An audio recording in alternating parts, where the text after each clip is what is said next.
So are we on the webinar? Very good. The broadcast is now starting. All attendees are in listen-only mode.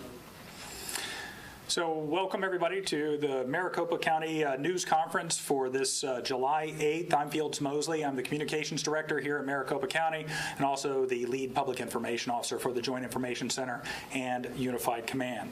I'd like to thank all the reporters who are joining us now, either via the live feed or they're watching via Facebook and YouTube. We appreciate you being with us. If you're a member of the public, thanks so much for joining us as well. We'll try to get you as much information as we possibly can today. A quick note about masks. Obviously, we're all wearing masks in the room, but in order to enunciate and make sure you hear us clearly, we'll take them off when we come up to the podium, and that includes Joanna Molina, who is here from Public Health. She will be translating during the question and answer portion of this webinar for those of us who are listening from Spanish language media and those who might be bilingual or speaking Spanish in their homes. So we've all very familiar with case numbers. We update them very daily on our dashboard. The state does as well. So you've been able to see a lot of the case numbers and the rise in cases over the last few weeks. Obviously, we have thousands of people in Maricopa County hospitals, either from our own community or from surrounding communities.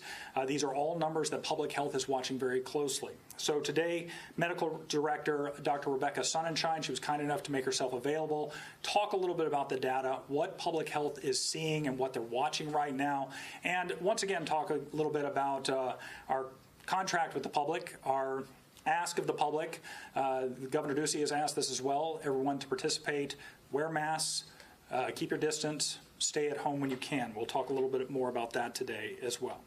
Quick reminders for everybody who are joining us today and they want to ask questions. If you're a member of the media, we welcome those questions today.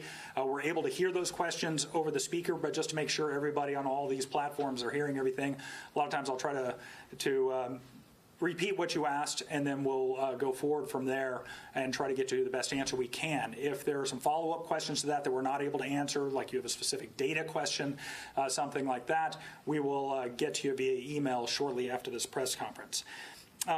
Please note, if you're raising your hand in the virtual room on the GoToWebinar and it doesn't work, please log out of GoToWebinar, log back in. A lot of times it takes that to make the software work. We haven't had any problems lately, but I want to remind everybody that is usually the best way to do it. We will unmute your microphone, but have your microphone already unmuted on your phone or on your computer, however you're going to ask us your question today. So with those reminders, I would like to invite Dr. Rebecca Sonnenschein. Again, she is the Medical Director for Maricopa County Department of Public Health, to come up and say a few words, and then we'll take some questions after that. Thank you.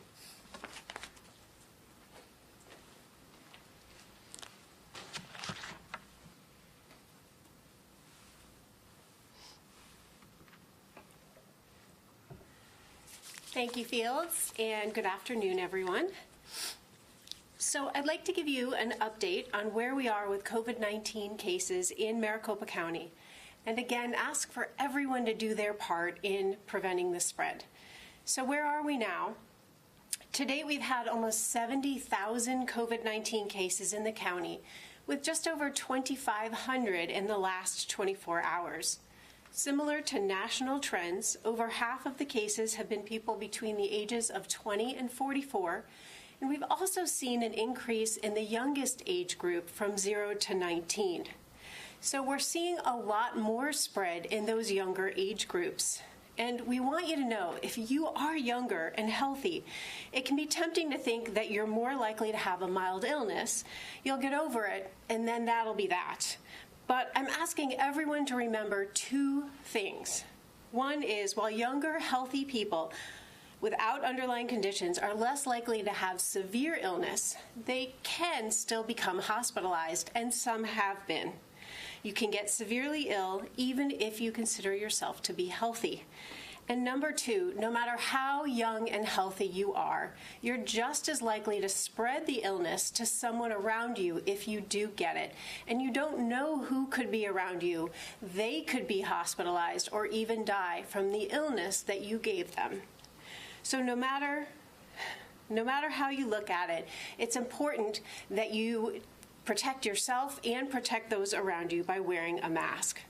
Viruses will look for new people to infect. In fact, each infected person infects 3 or more people in the community when we're not practicing social distancing and we're not all wearing masks. The virus will find the person in the group who is not wearing a mask. So we need to work together to keep this from happening. If you get infected, you are contagious, even if you don't have any symptoms and even if you're healthy. So we ask you, stay home when you can, keep 6 feet of distance away from other people, and wear a mask when you're out in public in case you can't keep that 6 feet of distance away.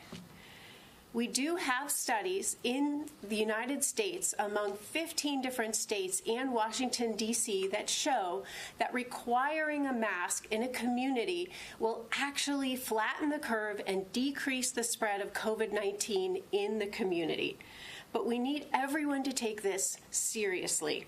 Stay home when you can, stay 6 feet away, and wear masks in public. Having everyone in the community, or at least most people in the community, take these steps is the only way to decrease spread until we have a vaccine available. So please, do your part and don't let the virus find you. Thank you.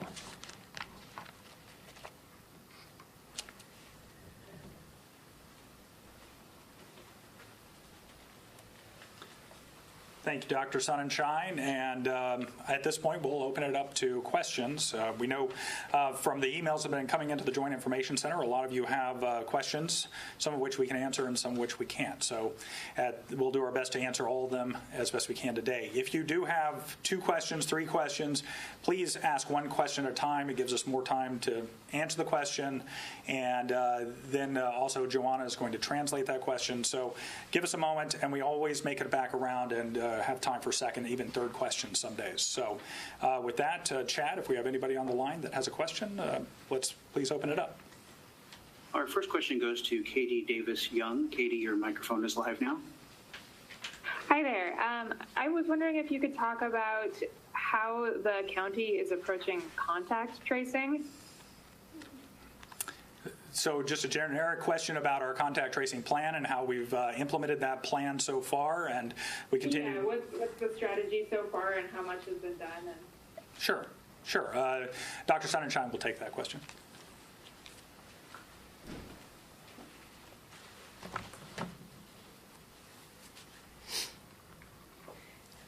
Thank you for that question. And I'm really glad that you asked. Investigating cases and getting a hold of contacts is most effective in the beginning of an outbreak before community spread occurs. When we got our first case in January, we didn't just interview the case and all of their contacts. We actually went to the homes of the contacts, interviewed them, and in many cases talked to them once or twice a day. That is when contact tracing is effective. We continued to interview all cases and contacts for months when the pandemic began, and we continue to reach out to all cases and contacts. It's important, however, to understand that full traditional contact tracing is no longer as effective once you have community spread. And we know that because of numerous studies from Spain, from over 6 cities in the United States, and another one just came out in the last couple days from Switzerland that says that for every case that's reported to public health, there's at least 10 more cases that are out there. So when we do contact tracing, which we do, and we call every single person reported to us, and we also text them, and then we send them a letter if we still can't get a hold of them, we are still relying on these people to give their contact information to us. And by that, I mean all the people that were exposed when they were infectious. If they don't give us that information, we can't reach out to the contacts. So everybody who is being shared with us through those investigations is being passed on, contacted, and enrolled in Sarah Alert, which is an automated system to follow them for symptoms. But you have to understand, if only 1 case in 10 is reported to public health, what happens to the other 9 cases that are never diagnosed and never reported? The way we're managing those cases that we never hear about is through policy. And we know, as I said before, that a mask requirement actually prevents people who don't know they're infected and who haven't been reported to public health from spreading the disease. So it's the policy efforts that are most effective, and contact tracing is important, but it needs to be focused on those areas where it will have the most impact, like communal settings, long-term care facilities, child care centers, jails. That's where there's a contained population. We identify a case, we can test everyone, we can put them in precautions and stop the spread. But contact tracing on a community level is much more difficult.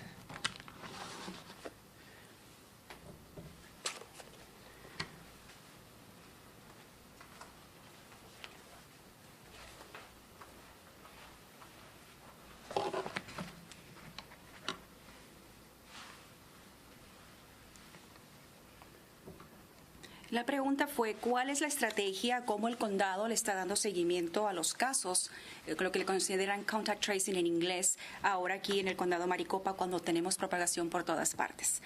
Bueno, investigar los casos y localizarlos son dos cosas diferentes. Una vez que un resultado positivo ha llegado al Departamento de Salud Pública al condado Maricopa, lo localizamos a esa persona nos tiene que dar los contactos que pudieron haber estado expuestos cuando esa persona estaba contagiosa. El problema aquí es que cuando ya está propagado por toda la comunidad COVID-19 hace mucho más difícil el darle seguimiento a cada caso, porque si la persona no nos da los contactos cercanos que estuvieron con ellos, es mucho más difícil localizarlos. Hay estudios que han revelado que es más efectivo dar seguimiento a estos casos cuando estamos al principio de un brote de una enfermedad.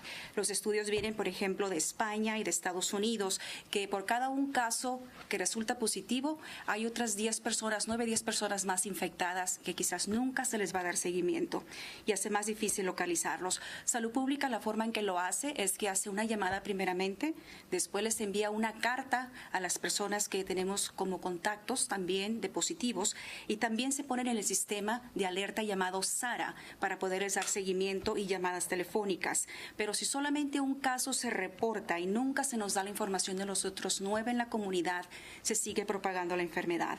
Por eso ahora lo que es más efectivo es la regulación del uso de mascarillas, que todo mundo utilice una mascarilla para evitar la propagación de COVID-19. Lo que sí es efectivo es dar seguimiento a esos casos en los centros de cuidado de largo plazo, las cárceles, las guarderías, donde son lugares que están concentrados, y ahí sí se pueden hacer los estudios, se pueden dar seguimiento a las personas que están en un mismo sitio.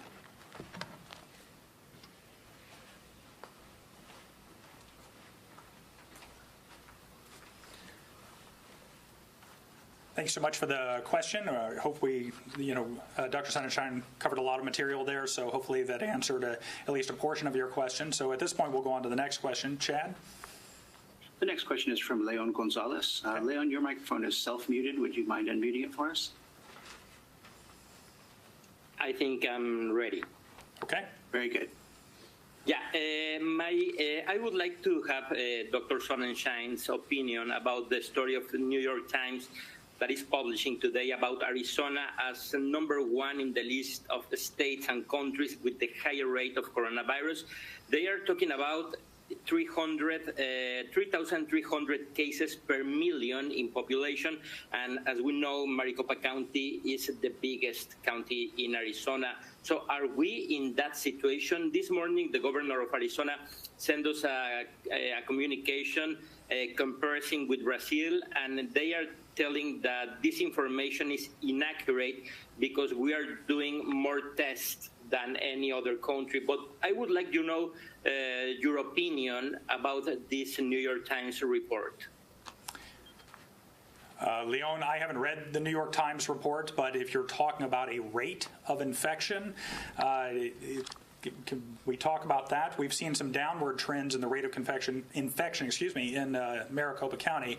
So I think we can address that a little bit, but I can't speak to the report itself or the broader Arizona numbers. Dr. Sonnenschein can speak more about the rate of infection we're seeing here locally, which we know it's high, but I think she can give some more perspective on that.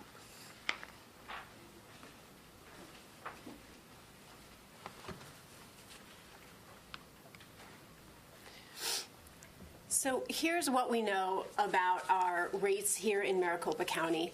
We follow the cases every day, and we know that we peaked last week at about 3,300 cases per day, and that now we're seeing about 2,500 cases per day.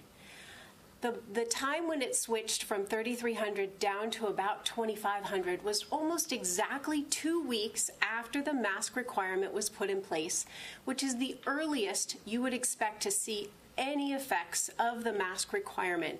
So we are hoping, and I mean hoping, that slightly lower number of cases daily is due to the mask effect and that it will continue to decline. But it's really too early to know how that mask requirement will affect things. What I can tell you is the other thing that we follow very closely besides the number of cases is the percent positivity.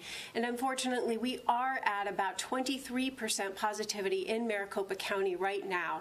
And if the mask requirement is effective and people are effectively doing their part in social distancing and wearing masks in public, then we should expect to see the percent positivity decline and hopefully into the single digits.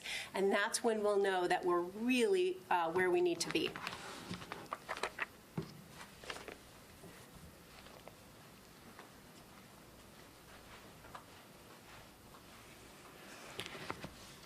La pregunta es, comparado a otros lugares, el índice de coronavirus, de acuerdo a lo que se ha publicado recientemente en New York Times, es que si estamos por encima de otros lugares y somos el lugar número 1 de contagios. Lo que se sabe al momento es que el índice ha estado bajando. Por ejemplo, la semana pasada mirábamos alrededor de 3.300 casos por día. Esta semana hemos empezado a ver 2.500 por día. Se tarda 2 semanas para ver si es efectiva un tipo de, puede ser de lo que viene siendo poner una regla. En este caso estamos viendo que las estadísticas pudieran bajar un poco con el uso o regulación de las mascarillas. Llevamos solamente un poco de 1 semana y media. Se tarda al menos 2 semanas para ver si va a haber una reducción con ese tipo de protocolos que estamos poniendo. Sabemos también que lo que hemos visto en el caso positivos, el índice aquí en el condado Maricopa es del 23% de los casos resultan positivos. Lo que quisiéramos ver es que ese número bajara aún más. Se puede lograr con el distanciamiento social y el uso de la mascarilla.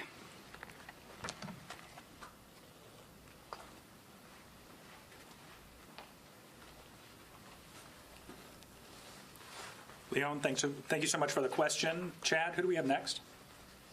Next, we have Morgan Lowe. Morgan, your microphone is ready. Okay, can you guys hear me all right? Yeah, we can hear you just fine, Morgan. Hi. Okay, great. So I have a follow-up question about the contact tracing program. And I am wondering if, aside from identifying people who have potentially been infected by somebody, if the contact tracing program is able to identify the points of contact between people who have the coronavirus and the people they've potentially infected, and if there's information that you can release about where these people are getting potentially infected. And if you're not releasing that information, is it possible to release that information? Because I think that would give people at home a better idea of, okay, this is, let's say that 30% of people have been infected at family parties, the real data. Is it possible to release that information? So is it possible to release some of the where?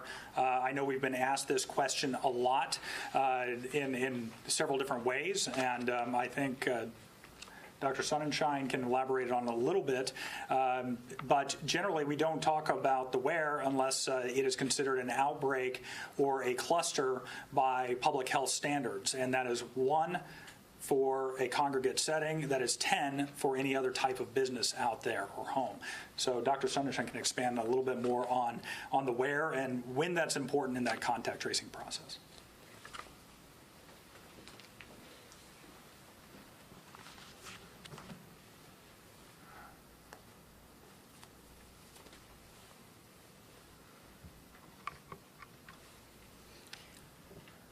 So I understand why people want to know where people are getting COVID-19. But it's important for everyone to know that COVID-19 is circulating throughout the community. By the time someone gets tested and is reported to public health, that person has already been exposing other people for a week or more often. And so by spending time going backward to try and figure out all the places they've been, to figure out the one place where they may have gotten it, doesn't make any sense when we know that there's COVID-19 all over the community. So what we're asking people to do is know that every time you step outside your home and go within 6 feet of another person who's not in your household, wear a mask. That way, it doesn't matter whether there's COVID-19 spreading in that particular place or not. You're protecting yourself and you're protecting those around you. COVID-19 is spreading everywhere in our community. We know that. We're following it. We have more than 2,500 cases a day. So please wear your mask and stay 6 feet away from others and try to stay home if you can.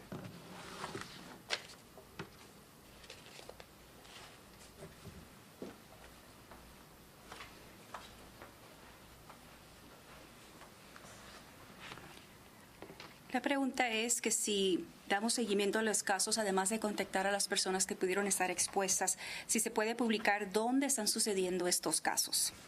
Porque entendemos que mucha gente quisiera saber dónde necesariamente está sucediendo el brote.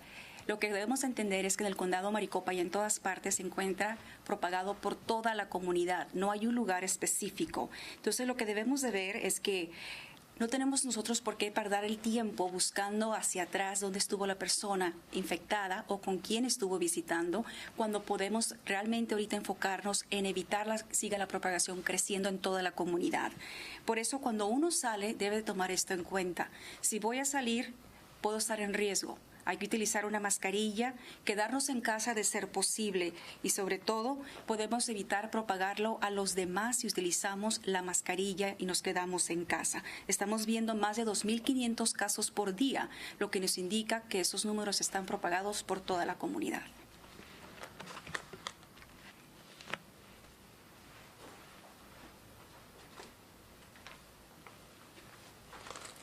Morgan, thank you for the question today. Chad, who else do we have? Brom Resnick is next. Brom, your microphone is muted on your end. If you'll unmute it, you're ready to go. Thanks very much. I am puzzled by the comments about contact tracing we've been hearing over the last few weeks.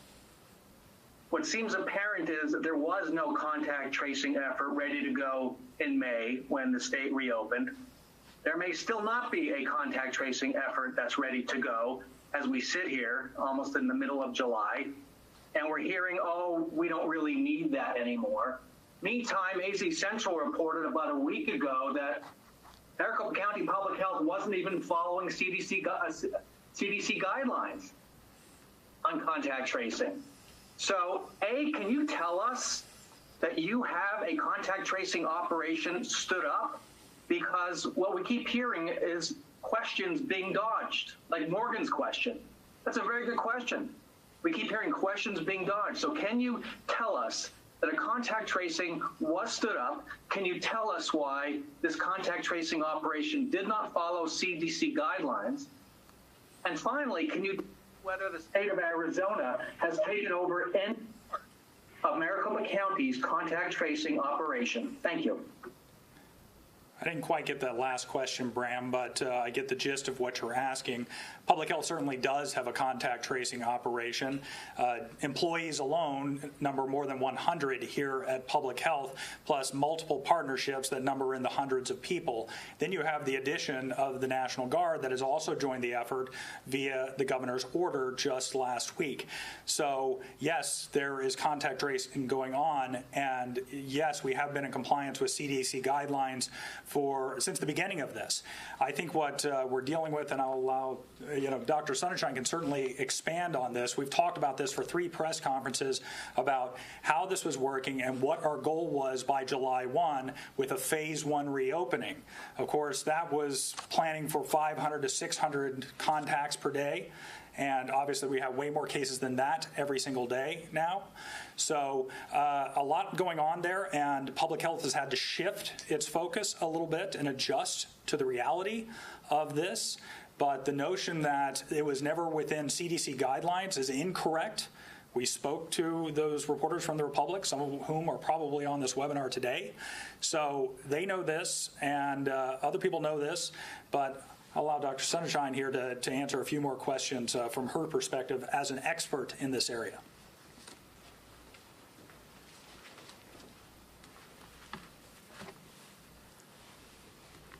Hi, Bram. Thanks for your question. I want to start by saying that we have been doing contact tracing since January 25th, when we first identified our first case of COVID-19. As more cases have evolved and as community spread has occurred, our process for contact tracing has evolved per the CDC guidelines. In order to reach as many people as quickly as possible, we have digitized and automated our system. And Bram, I'm not sure if you've read the CDC guidelines, but if you have, we are actually following every single one of them. And when Dr. Birx came and visited and worked with Marcy Flanagan, our director, and went through our contact tracing system, she commented that it was a model system that she wished other states would use because we've automated it so efficiently. So we are reaching people where they are at. More than half of our cases are in the 20 to 44 age group, and they respond to text. So we reach them first by text, and then we try to call them. And people who are 65 and older, who are in the high-risk group, we focus more on telephoning them. We have evolved our system to meet the need and to match with what we know about our population. That's what public health does, and that is what we will continue to do. Our contact tracing is fully intact, but coupled with policy that requires people to wear a mask and stay 6 feet away is the only way that we can effectively reduce the number of cases.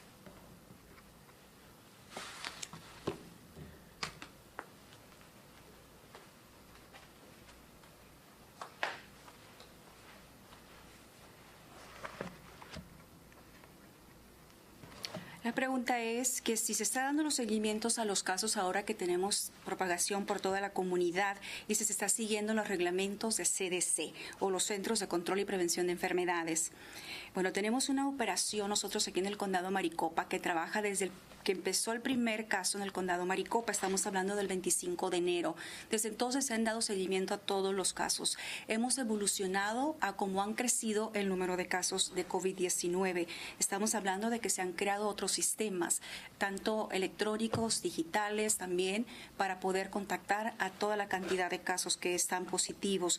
De hecho, la semana pasada visitó la doctora Dr. Birch aquí el condado y estuvo platicando con los directores de salud pública y otras agencias y felicitó por el sistema que se está utilizando para darle más rapidez a ese tipo de dar seguimiento a los casos. Lo hemos estado haciendo de diferente manera. Para los jóvenes de 20 a 44 años, que es la mayoría de los casos ahora aquí en el condado Maricopa, se les está contactando a través de texto y cada vez que ellos nos contestan, nosotros podemos contactarlos y darles seguimiento. Para las personas mayores de 65 años también se ha modificado cómo se contacta, ellos a través de llamadas telefónicas para hablar directamente con ellos. Entonces, es lo que está haciendo Salud Pública, así es como ha colaborado y seguirá evolucionando, y además el uso de las mascarillas también y el mantenimiento de 6 pies de distancia física de una persona a otra es lo que puede hacer la diferencia.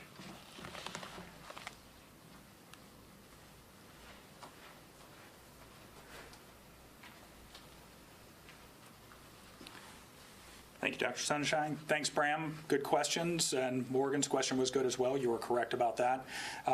If we come back around and have time for more questions, I'll try to get that third one. You broke up a little bit at that point. But Chad, who do we have right now? Next, we have Tom Scanlon. Tom, your microphone is self-muted. If you'll unmute it, we can hear you.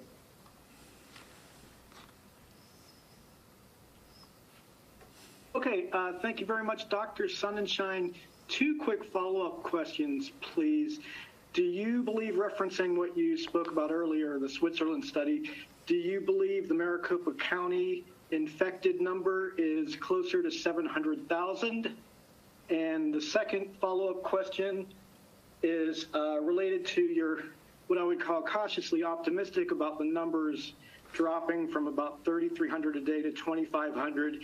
Can you talk about the delay in reporting tests and how that factors into your perspective? Okay, so first of all, asking us to speculate on the potential number of people who have had or have COVID-19 within our community, and then secondly, as it relates to, Tom, I'm sorry, Tom, say your question again, your second question? Okay, so I'm sorry, the first question was, and that was talking about what Dr. Sunshine said about only 1 in 10 public health that we know about, cases being reported to public health. And the second question is just to talk about the delays in reporting test results. Apparently there's a backlog, and how that factors into how you're looking at the daily numbers. Sure. Dr. Sunshine can cover that as well, because that's a huge part of this equation and what we consider every single day with contact tracing. So I know Dr. Sunshine can elaborate on that.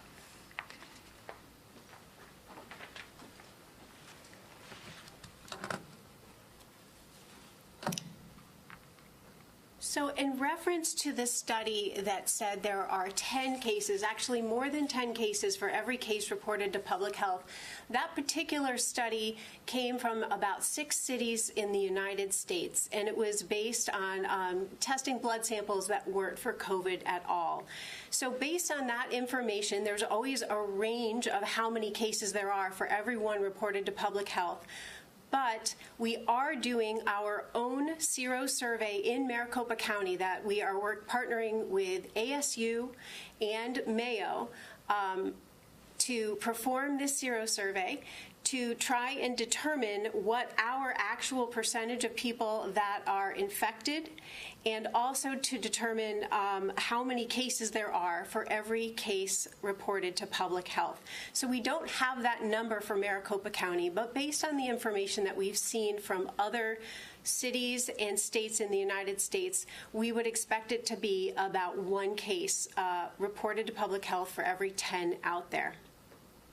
Regarding the reporting delay, there's a median of, or an average of 4 days between when people get tested and when that test result is reported to public health.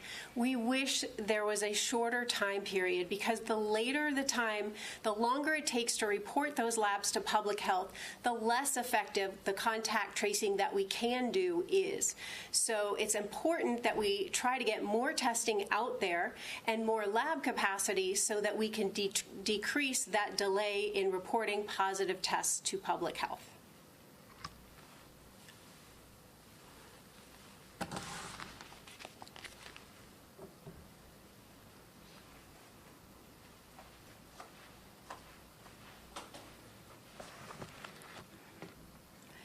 Bueno, la pregunta son 2 preguntas. Dice, 1 de cada 10 personas que se reportan a salud pública, de acuerdo a un estudio, en 10 ciudades de aquí de Estados Unidos, es lo que da a conocer, y también acerca del retraso de dar resultados de las pruebas de COVID-19, la segunda pregunta.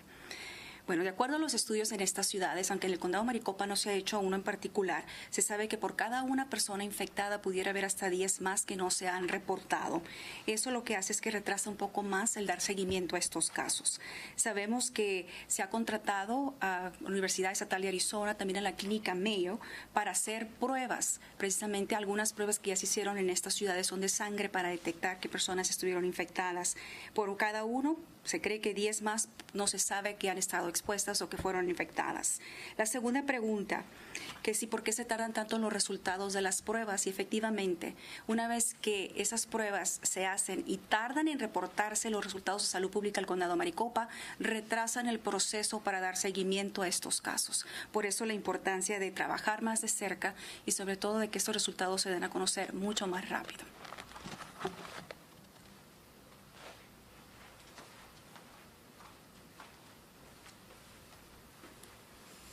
Thank you so much for the question. Questions?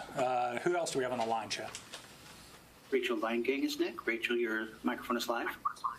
Hi, Fields. I'm wondering, I have 2 questions. One's a simple clarification and the other more philosophical, if you will. What % of positive cases are getting a live call, not an automated call, and then what, and like a full interview, and what % of contacts are getting a live call, not an automated call. The other question is, for Dr. Sonnenschein, how do you think we got here? How did we end up being this, hotspot? What happened? So how do we end up being the hotspot? I think there's a couple of things that Dr. Sonnenschein could probably elaborate on that.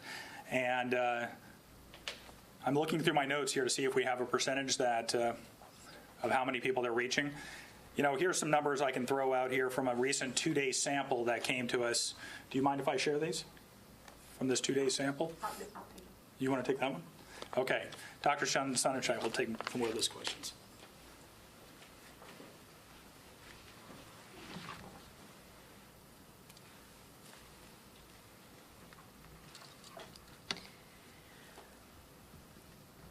Of those individuals who are in the high-risk category, greater than 65, or live in a communal setting, 100% are getting a live call from a human.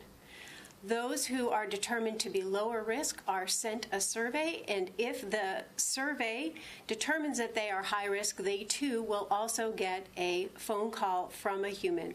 Many of these people who are in the lower risk category are in the 20 to 44 age group. In fact, 2/3 of them are and tend to not answer their phone. And we've found that calling them with a live human is far less effective than texting them, and that is why our system has evolved the way it has. Regarding how did we get here, what I can tell you is that the most effective way to prevent spread of COVID-19 when you have community-wide transmission is people staying 6 feet apart and wearing a mask. So in early May, when people stopped wearing a mask and stopped maintaining 6 feet of distance and went out into communities and went into group settings without wearing a mask, that is when the disease began to spread, and we've seen a steady increase ever since early May. I also want to make it clear that about 7% of the people who do receive a live phone call are completely unreachable. And I do want to add that 20%, 1 in 5 cases comes to us with absolutely no contact information. And I think you can imagine that that causes a considerable delay. Out of that 20%, we're only ever able to get 5% of that contact information. And I also would like to remind folks that if only 1 in 10 cases reported to public health, if we're only aware of 1 in 10 cases, that we're not doing anything about the other 9 cases that are not reported to public health. And that's why it's so important for everyone to wear a mask and stay 6 feet away.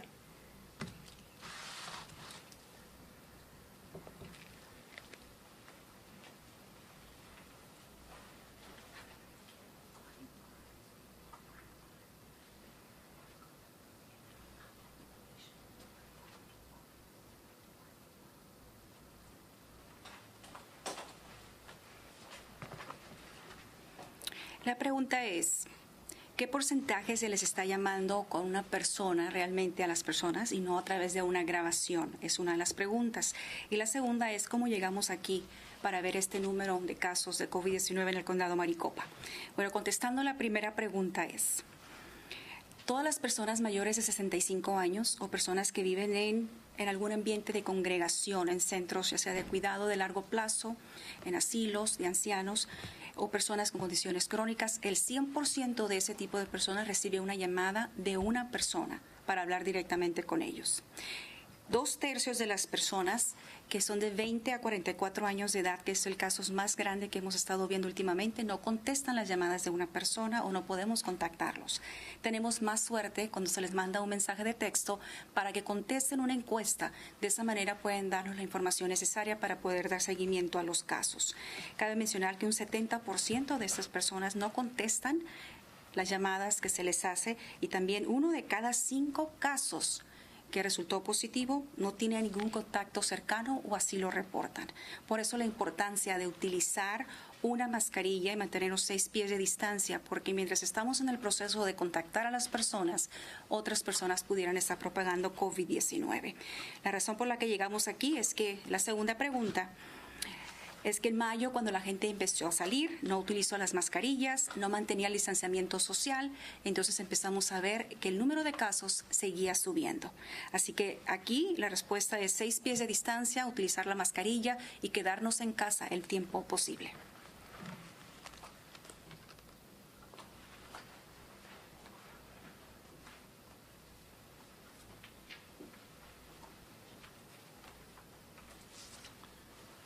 Thank you, Rachel, for the question.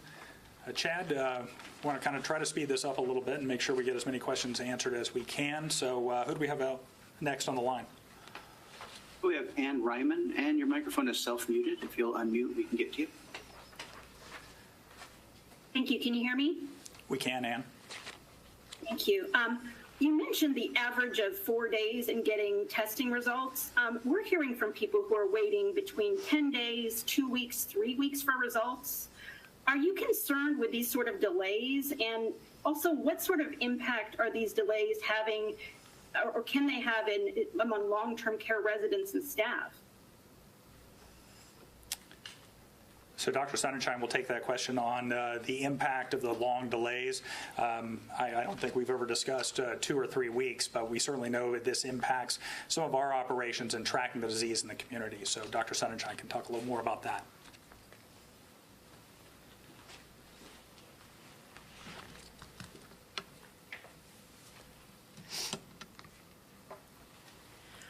Looking at our data, we see an average of a 4-day delay between testing and when the test result is reported to public health.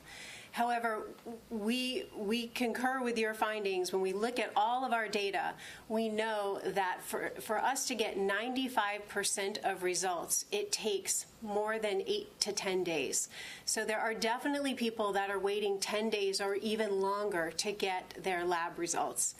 Unfortunately, this is something that we don't have a lot of control over in public health.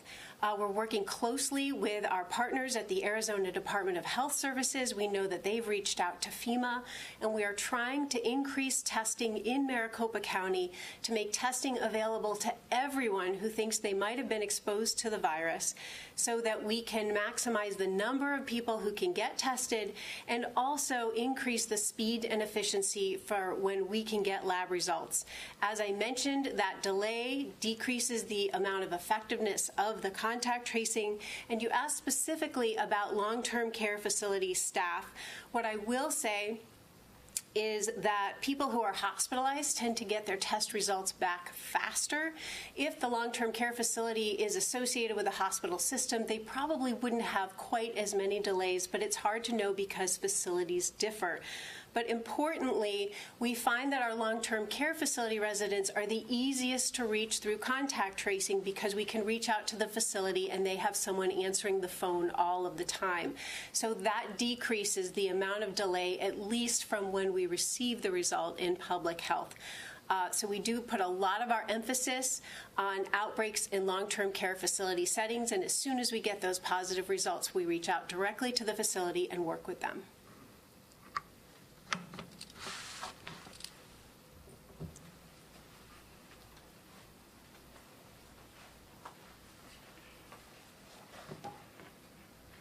La pregunta es que se toma de 10 a 15 días para que den los resultados de las pruebas de COVID-19 y qué efectos tiene este proceso tan largo para dar precisamente seguimiento a los casos, especialmente en áreas donde la gente vive en un ambiente de congregación o donde los cuidan para largo plazo. Bueno, lo que hemos visto es que tenemos los datos retrasados por 4 días desde que se hace una prueba y llegan los resultados al Departamento de Salud Pública del Condado Maricopa. Esto es en un promedio. Sin embargo, hemos visto que más y más se tardan entre 8 a 10 días para dar resultados de laboratorio, y eso es algo de lo que Salud Pública no tiene control porque nosotros no tenemos laboratorios. Solamente se nos reporta lo viene siendo los casos positivos para poder dar seguimiento. Se trabaja muy de cerca con el Departamento de Servicios de Salud del Estado, quien a su vez también ha pedido asistencia a FEMA que es la Agencia Federal de Preparación de Emergencias, de Administración de Emergencias, para que también puedan asistir con más pruebas y darle seguimiento a estos casos de una forma más rápida. Lo que sabemos, que la segunda pregunta era cómo podemos darle seguimiento a largo plazo, a las personas de largo plazo con COVID-19 si se tarda tanto estos resultados. La gente que está hospitalizado por lo regular recibe los resultados mucho más rápido porque está dentro de un ambiente de hospital. Sin embargo, sabemos por las experiencias que hemos tenido que las personas que viven en congregación, en ambiente de congregación, se localizan mucho más rápido, podemos contactarlos, podemos aislarlos y darles seguimiento de una manera mucho más efectiva.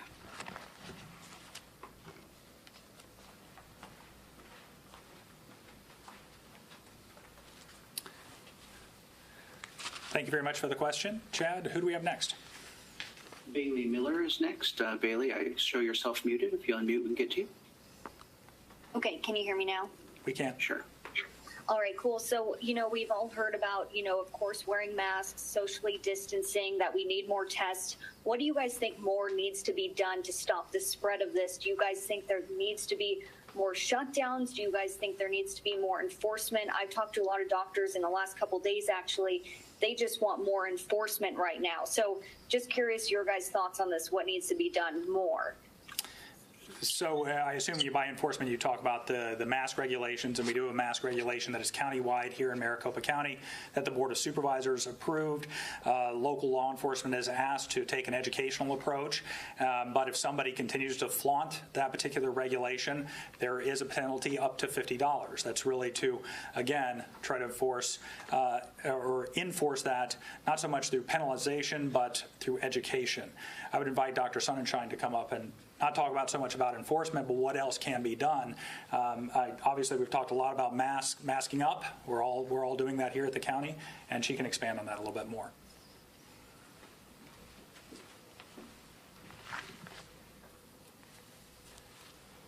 So I think that's the million-dollar question, is what do we need to do to get the virus under control? What we know from a study done in the U.S. among 15 other states and D.C. is that simply having a mask requirement in place is enough to flatten the curve and start to decrease the spread. Since we've just hit that 2-week mark after the mask requirement, we don't know how much we will be able to curb the spread with the mask requirement alone. So we need to wait and see how effective this is. There are a number of things that we can look at if we need to, and all of those things include increasing recommendations to stay in groups of 10 or less.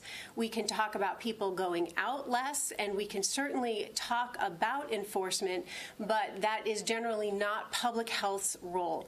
So we are going to wait and see, watch the data, and then make recommendations as the situation evolves.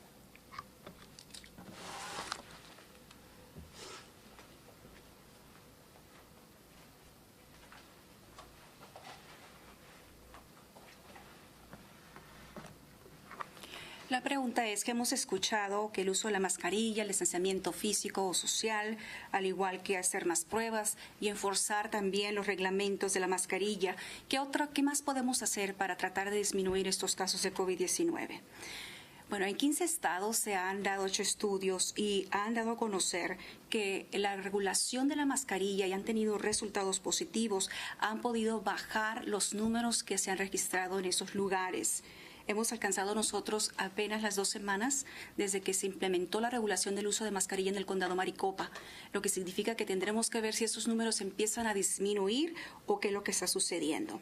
También otros métodos que podemos implementar a lo largo de estos días es también saber que hay que reducir el número de grupos de personas que pueden estar juntas y también dónde pueden estar. Pero eso no es el rol principal de salud pública ni es lo que queremos hacer. Eso no nos corresponde a nosotros ni tampoco enforzar las leyes. Pero sí podemos dar la recomendación del distanciamiento físico, quedarnos en casa y usar la mascarilla.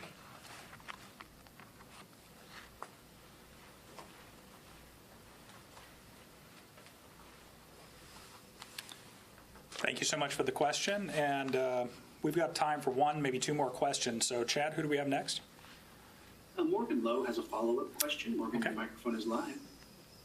All right, thank you, and thanks for taking my second question. So I have, and I hate to go over and over this contact tracing issue, but I do have two follow-up questions. One is, in the process of contact tracing, do you take account of where a point of contact was with someone who was infected? So that's the first question. And the second question is, I understand that it is in the community and that this may not be the most important information, but I believe that people would think that it is valuable to learn about the types of places, maybe not specific, businesses or specific addresses, but the types of places where people are more likely to come into contact with it based on this data. So is it possible that you could release some of that information if, in fact, you take into account the point of contact? Okay, Dr. Sonnenschein will take those two questions.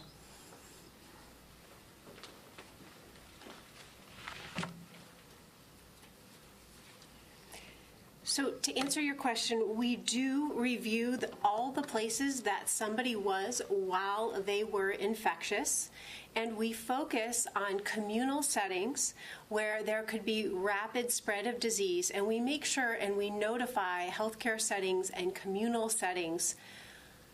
Generally speaking, the place where you're most likely to get infected with COVID-19 are places where people are spending time in groups, typically of more than 10, certainly more than 50, where people are within 6 feet of one another, not wearing masks, eating, drinking, talking, singing, all of those things that would promote droplet spread from person to person.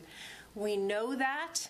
There's not much more information that I can provide you, but I ask you, as I said before, if you're going into a place where there are groups of people within 6 feet of one another, please wear a mask.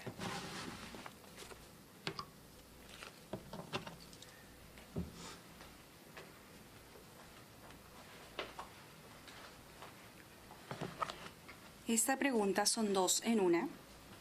Es acerca de dar seguimiento a los casos. Y que si se toma en cuenta el lugar donde estuvo la persona una vez que se le llama. Y la segunda pregunta es que sería importante decir en qué lugares o qué tipo de lugares es donde está la propagación de COVID-19, aunque no se diera una dirección exacta. Bueno, si revisamos cada lugar, nosotros en Salud Pública, cada lugar que se nos dice la persona que estuvo, se hace un contacto, se averigua si hay más personas que pudieron estar ahí, también si pudieron haberse contagiado. Específicamente, si son sitios de congregación, es donde nos enfocamos.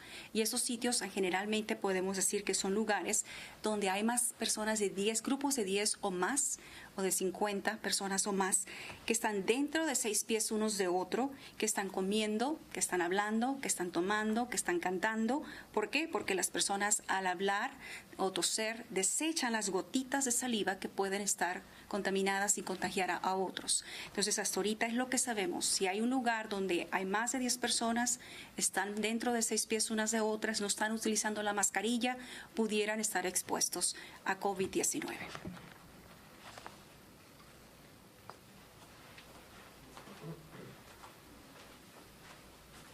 Thank you, Morgan, for the follow-up questions. Chad, I believe we have time for one more, maybe two. Okay, we have a question from Rachel Leingang, a follow-up. Rachel? I remember Dr. Sonnenschein had said back in March that she thought the decision to close down schools was too early, and I'm wondering what she thinks about the idea of going back to school, next month. So the idea of going back to school, been in the news a lot the last couple of days, so Dr. Sonnenschein will address that.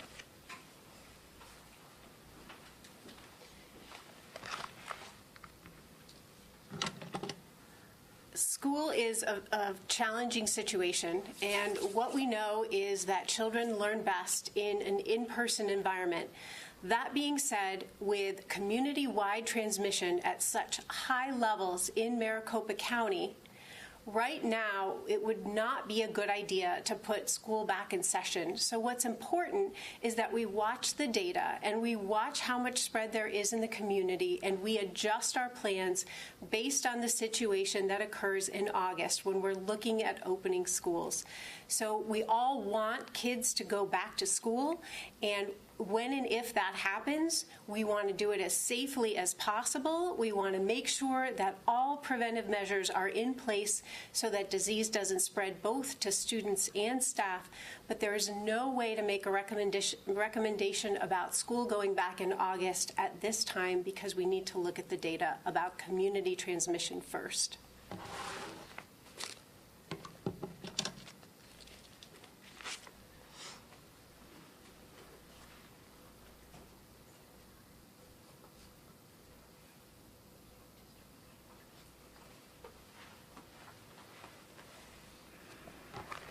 La pregunta es acerca de regresar a las clases y que sí que pensamos en cuestión de si los niños deben de regresar a clases o no.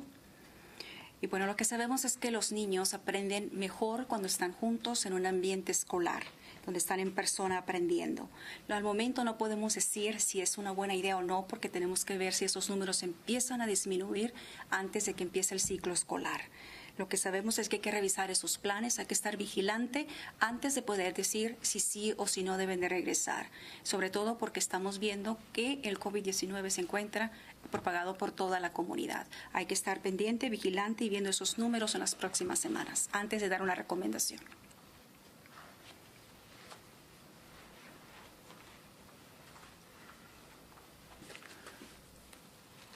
Thank you so much for the question. Chad, we have time for the last question here, because we are coming up on Okay, our final question is a follow-up from Bram Resnick. Bram, your microphone is live. Thank you. I'll ask the cutoff question. Has DHS, the State Department of Health Services, asked Maricopa County to change the way it traces people? So as the Arizona Department of Health Services asked us to change the way we trace people. No, they have not asked us to change the way we're doing contact investigations at this point, or how we do it. In fact, once the National Guard was deployed, I believe they sent out a press release just recently that they had up to 80 people, and they were adding more people to continue that contact tracing, and it's a database system.